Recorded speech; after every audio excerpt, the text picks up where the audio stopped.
we were a family of four living in somebody's basement, newly immigrated. I think we were paying about 350 or 400 Canadian dollars, and in a one-bedroom basement for the four of us. Which Hi, everyone. Welcome back to the new episode of Ecom 365. I'm co-founder and CEO of ShopAgain.io. For this episode, I have a new guest, Ronnie. Ronnie started as an economics student. He turned into a digital marketer, and then he turned into a successful e-commerce entrepreneur. And these are lines from Ronnie himself, that he started his life 3 times, living in 4 different countries. Let's hear the rest from the Ronnie directly. Thanks for joining us. How are you doing today? fantastic! Thanks for having me. I appreciate it, Maruti. Great to have you. So, it's a fascinating story about how you switched different continents, different countries, and how the life led you to where you are today. Tell us a little bit about that journey. Yeah, for sure. So, a quick background about myself. My name is Ronnie Teja. I'm now a Canadian, born in India in a city called Jalandhar. My dad was in the army in India. So for folks who don't know, I was a transient nomad since I was born. So because my dad used to get posted in different places every 2 or 3 years. So when I was growing up, I was used to this sort of movement every couple of That's years a and coming to hard life. different That's a hard life because you make friends and then you move to a new and place making and then you make friends new again. friends. Yeah, exactly. So although I was in boarding school, the interesting part is I would be in boarding school, and then every summer, couple of summer breaks, I would come home, and then I won't have the same friends again. So what it did prepare me for mentally was, of course, being an extrovert and making friends anywhere and everywhere in the world. So like even to this day, it's kind of interesting. Like when I landed in a new city, it's very easy for me to just go with the flow. Like sometimes there are people who know someone who knows someone who knows someone. I'm pretty easy at finding that out, finding that flow, or finding the connections that I need to in a new city. And that sort of helped out. So when I say I've lived in 3 different places, so that'd be India, the UK, and Canada, where I finally am settled in. Okay. It sort of has helped that whole journey. Yeah. Okay. What led you to being in Canada eventually? Yeah, it's an opportunity that so I was at the London School of Economics. So I was doing my master's in a very niche field of economics called welfare economics, and from there on out, I was about to start my PhD, and then I was working for the World Bank, and then my mom called me one fine day, and she says, "Hey, you know what? We won the golden ticket." And I said, "What's the golden ticket?" And she says, "Look, we applied for an immigration to Canada back in 2000, 2001, and this is 2008." So I was like, "Oh, okay, new country." I said, "You guys go ahead." I said, "I'll join you later." But they're like, "No, we're moving as a family." And I'm like, "Holy hell!" So we're all moving as a family now. So somehow ended up in Vancouver, British Columbia. This is the old Vancouver, not the one that is, it's changed over the years. I had a job. My background was in policy, and I looked around for jobs in policy in BC back then, and there was no jobs. And they said, "Hey, we don't know what school you've come from, and we don't have any jobs in policy. Period. Like it does not compute. They're like, you're a young buck out of LSE, and we don't know what to do here because the market itself is pretty small, right?" And we were a family of 4 living in somebody's basement, newly immigrated. I think we were paying about 350 or 400 Canadian dollars, and in a one-bedroom basement for the 4 of us. It's a fall from rags to it's the riches to rags. It's the opposite side of the story, which is basically, I was working in Canary Wharf, going to all the fancy ass places in London, and then all of a sudden I'm stuck in somebody's basement with my family, trying to make ends meet. And the first job I had to make ends meet was I used to go pick blueberries, because at that point in time it was one of those things where we had to make ends meet, and we had to pay rent, and we had to pay our living expenses. We had to buy a car. We had to buy food, clothing, shelter, all that fun stuff. So I used to wake up at 4 a.m. I used to get in this van, the van of, I don't know how to explain this van. It's a 15-seater van with old people, because they wanted to be busy and they didn't want to accept any money from the kids or whatever. And then I used to go at 4:30 a.m. to this blueberry field and pick blueberries till like 2 p.m. or 3 p.m. Wow. And it was my first physical job. Like I'd never done physical Of labor before course. this. Of I'd course. never done physical labor. I didn't know I what the hell mean, physical labor was. being a student in LSE to get picking berries, that's not easy. Yeah, I mean, it is what it is, right? And it's a humbling experience at the end of the day. It's quite humbling in the sense that I'd never expected to be able to be in that situation. But it's also one of those things where it's like, I call it a rite of passage. Every immigrant goes through that little, I guess there is there's a phase, and there is sort of a civic duty you must go through. It's the path to settling down in a new country. And I mean, for me, it was a good back. It was an ego shattering experience because I was still young, and I was like, wow, I'll get a job anywhere I want. But that wasn't to be, as we can see. And yeah, I cried. Every day I used to wake up at 4 a.m. I used to cry. And then I used to go pick blueberries and I used to cry. I did that for, I think, 6 months, until the time I said, look, there's an opportunity. I can't keep doing this. My back hurts and everything else hurts. And I said, look, I'm going to teach myself digital marketing. And so I just read up online, and I said, how do you do digital marketing? And I taught myself how to do online marketing, basically. That's I mean, that's pretty powerful, Ronnie. And marketing is one such area where you don't really need an advanced degree. You don't necessarily have to go to a college to be a marketer. If you're motivated, you can educate yourself, and you can make a difference for to start with, for yourself, for your family, and then outside as well. So I think you picked the right area. And how was your experience being a marketer? Did you enjoy it? Did you like it? Did I like it? I loved it. There was nothing wrong with it. I mean, it was something that I was passionate about, right? It's like, look, I was passionate about making money. I'm not going to lie, because at that point in time, it was about making ends meet. But it was also something that I was like, okay, wait a second. We are the nascent of this thing called online marketing. I mean, I've done it for like 14, not 13, like 12, 10, 12 years. Let's put it into that segment, which in digital marketing terms is a grand old Pumbaa. I mean, I wish I'd started 5 years before that, because it's like it's what crypto and all this stuff is today. It's a bare bones market. There's so much opportunity. There's so much stuff you can do, but the use case application of what it is, especially in e-commerce, is it's a whole different ballgame. So um, from speaking from that perspective, I would say I loved it. I would say there's two elements to it. And the first element is, the first job I had in digital marketing was at HSBC, which does not confirm with my rules, personally speaking, or what online marketing should be. Because to get one digital marketing campaign to get approved, it took about 6 months. Oh my God. Which, yeah. So that does not work with me, because it used to go from there's a lot of egos in the middle. There's a lot of other things in the middle, right? Which is basically like, to get approval, it has to go from Vancouver to New York to London to Hong Kong, and then the chain comes back. So to plan something in March, which is a mortgage campaign, I had to start prepping for it in October. And then there'd be like somebody's ego would get shattered because I hadn't put a comma in the copy and stuff. So I was like, I'm okay, thanks. And then I went and worked for Best Buy. So whenever people say to you at the end of the day that you have an opportunity to work in a shop that's going to rinse you out, Best Buy or an ad agency or something, go work with them for at least 2 years. And the reason why I say that, and I'll explain to you why. For 2 years, from 8 a.m. to 8 p.m., I would literally go and traffic my own digital marketing campaigns. My budget was about $5 million, $6 million, right? And I would basically sit down every day on a desk, and I would literally traffic out campaigns for Samsung, Nokia, Google.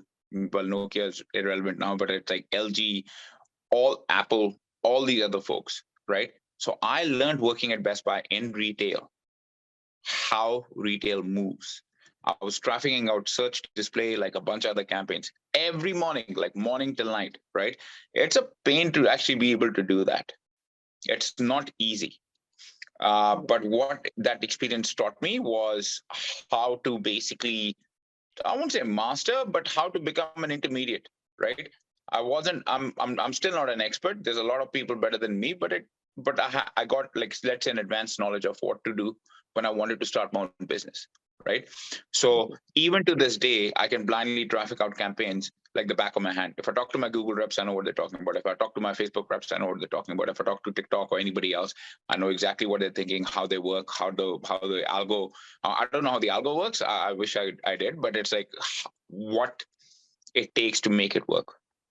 Now, to be a good student, you need to have to be able to put in the effort. A lot of people don't want to put in the effort, and what people expect out of it is instant gratification. So they want to be sitting there, right?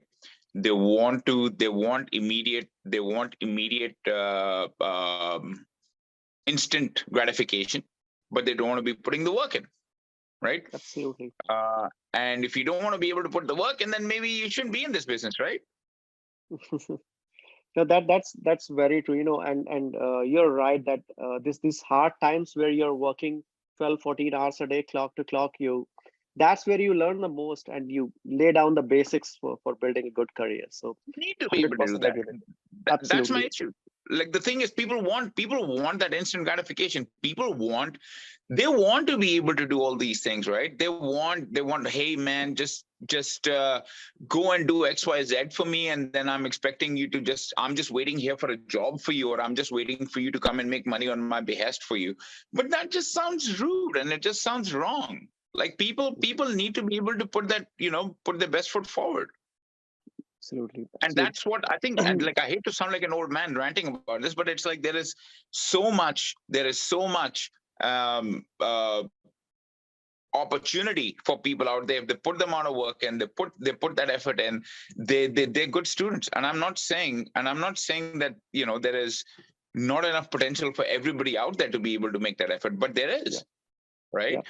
Yeah. And The internet marketing game is still a very bare bones market. You still have a lot of opportunity. People said, okay, we thought we'd post COVID, we've maxed out on the D2C game. I think this is a great time to get into the D2C game. Anytime you want to start an online business, especially during a recession, is probably the best time to start it, because you will learn the value of bootstrapping your business. We're a bootstrap business, a portfolio of about 15 different websites. I started during almost towards the end of the Great Recession. And what it teaches you, essentially, at the end of the day, is the opportunity. The opportunity is to think in dollars and cents, right? You're not raising a shit ton of money.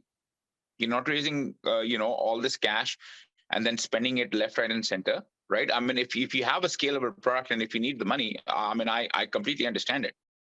But if you have an opportunity to grow your business and think cash first, then you're in a very bloody good spot.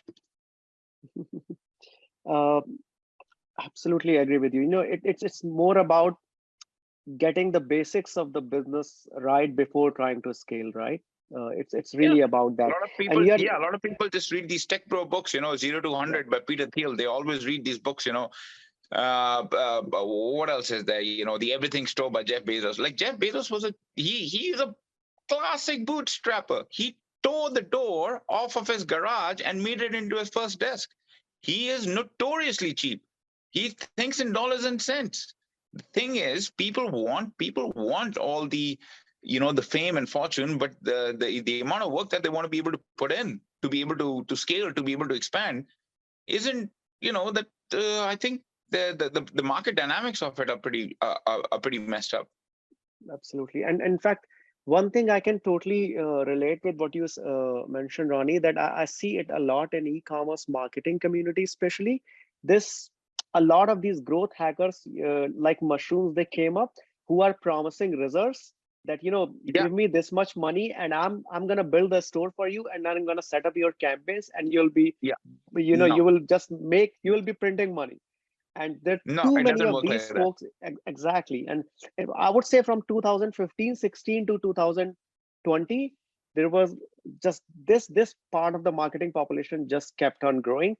And I think especially last 2 years, these folks have started to, tone down now and not selling as much of, cash to people. Yeah, because people can see through the grease. It's a very greasy move, right? People who can do teach. Like people hate me for saying that, especially professors or whoever, but like it's these folks who are giving teachers, actual people who are actually adding value to your business, a bad name. Yeah, right? absolutely. There is an extremely large amount of potential for people to learn all this stuff. Yeah. There's a few guys out there, like there's a guy in Vancouver I know very well, Tom, who who cares about his students. Every day I see this guy on the phone having one-on-ones with his students, talking to them, etc., etc. So when you find people like that, I'm like, okay, this person actually gives a shit about who is enrolled in his courses, and they're not cheap. But the thing is, at least what you're paying for is like this one-on-one time. Most people are going for like, look, I've made and sold my dropship business for $500,000, and they say, okay, look, I've done it, this is it, now I'm going to sell courses because, come make money with me. The issue with that also, I find, is like with social media, Instagram, etc., right, is that people are always looking at things through a different lens. Now that lens for these course creators is always about making their life. It's the Ty Lopez method. You don't own a Lamborghini, you rent a Lamborghini to show people you own a Lamborghini, and that's what's wrong with sort of folks with that sort of mindset today. Yeah, yeah, and there are quite a few folks doing that, and some of them are legit. Some of them are actually taking an interest in the people they're working with, but Yeah, not that's what I mean. everybody is. Not everybody. No, it's not Not everybody, everybody is. and that's what the problem is. A few bad apples will give that Yeah, whole community a bad name. And the absolutely. thing is, and that's what I said, it's up to you to do your own research. And True. what people expect as a shortcut, and they say, look, I'm not going to do my own research, right? I expect you to give me the shortcut to success. Like, I have people hitting me up all the time. Hey, how did you start this? Give me the shortcut to success. No. Mhm. Well, why don't, like, the thing is, like 99% of the time I've tried to help people, they flake out, or they say, oh, I got busy and I forgot what to do about starting my own business. So now there's a checklist and checks and balances. So if I don't sell courses, I never will, because I'm not patient enough. But the thing is, if somebody is coming to me looking for help, I usually have a list, and I say, hey, follow this list, read these books, and if you've read them, come to me with questions, and we'll have a chat. And chances are, and I'm not even lying, 99% of the people never come back to me. The 1% who do, which is very, very little, right? They do, then I know that they're interested, and I said, okay, you know what? Let's have a chat. I'll give you the time. So, I will give you my time if you have taken the time to go through all these things.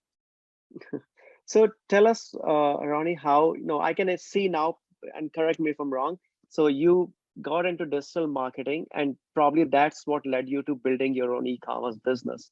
But how did you Correct. come up with the idea of what to build the business on, how to find your product to go after? If I told you, you're gonna laugh at me. We both can have a good laugh. That's fine. Yeah, okay, that's okay. So I read somewhere online in a magazine, in a trade, I'm not even joking, in a trade magazine ages ago, that the margins on watches are better than any other sort of product out there. So what I did essentially was take a flight to where the ground zero of watches is, which is the Hong Kong Watch Fair, right? And I basically ended up talking to each and every person at this Hong Kong Watch Fair, and I knocked on every door till I found my supplier, convinced the supplier to give me a line of credit, which is unheard of in the Chinese market, right? And that's how it started. That's And you, exactly how I started. I went and lived with this guy for a month. He invited me for 2 days, and I said, "Don't worry about it, man. I'll come and I'll learn the tricks of the trade with you." amazing. So Uh, kudos to you, him. Like, and after 10 years, 12 years, we're still with him. Like, I would never no, no, change my supplier. Yeah. kudos to both of you, right? I mean, the the the the point where most people stop is taking that first flight. That there's a lot of friction in doing that, because you have to really get out of your comfort zone, and you have nothing to show, but you still have to show your face to every new stranger in that conference, introduce yourself, speak to them, and have a good conversation with them. There is a lot of friction in doing this groundwork, this hard work, and not everybody is ready to commit to it. That's where the success comes from. Well, the thing is, most people, that's what is exactly what I was saying. Like, it's like people want to be able to put the I guess they want to be able to put the work. They want the riches, but they don't want to put the work in. True, true. Yeah, no, that's fairly true, and that is why you see these growth hackers, some of them who are just playing off others' money, uh, popping up, Yeah. because there's a demand for them in the market, and that's Yeah. why you see Well, so that's a many of them. shortcut, right? It's like people don't want to pay for it, right? They want the shortcut. This is a Yeah, classic case. People don't want to make the effort, so they want the shortcut. They'll pay you yeah. $5,000, right? And that's it. And then guess what? They've lost the money. Long story short, and that's pretty much it. That's always, always then when you end up going with one such person who was not authentic in what they were saying to you, the end Yeah, result is always the same. You lose your time, you lose the opportunity, you lose the money, correct, and you're disappointed. And then you're so skeptical that you are not willing to, easily work with people because you have been bitten once. correct. Yeah. And that exactly is my problem with the whole situation. Is like people just expect this to blow over. So the risk to reward ratio is high. Like, trust me, with my business, you're just seeing the rosy picture of it. I failed 3 times before I actually got into watches. So I was actually getting to that I mean, it sounds like you got into watches and things just worked out, which is never ever No, the it's not. story. That's It a lie. never is. Don't ever listen to me. That's BS. So I tried 3 times. So the first time, the first time was um, the first time was I tried to start a digital marketing agency. Then I realized I didn't have any patience to deal with clients. I was again servicing people that I didn't want to service, and I wanted to be my own boss. I mean, customers are boss now, but it's a different kind of servicing, right? The second time was when I started making these watches. Somebody ripped off our watches and sold it to them on Alibaba or like AliExpress. Okay. The third time was somebody started a Kickstarter project uh, using a watch designs. So 3 times I've gone to zero, and then we've started up from scratch again. So when people talk about resilience, this is sort of something I would give back to people, which is like, if you're really committed to that idea of being your own boss or to starting your own thing, then no matter what happens, like it's happened to me in my business, I think about it happens every year. There's about 2 or 3 times every year where I think my business is going to fold and I'm screwed. Happened when COVID started, happened with supply chain issues during COVID, happened last year, happened this January, February when China and Shanghai and Shenzhen shut down. And yeah, it happens every year. So the thing is like, do you get used to it? Yes. It's basically like a stress, right? What your stress buster Yeah, is.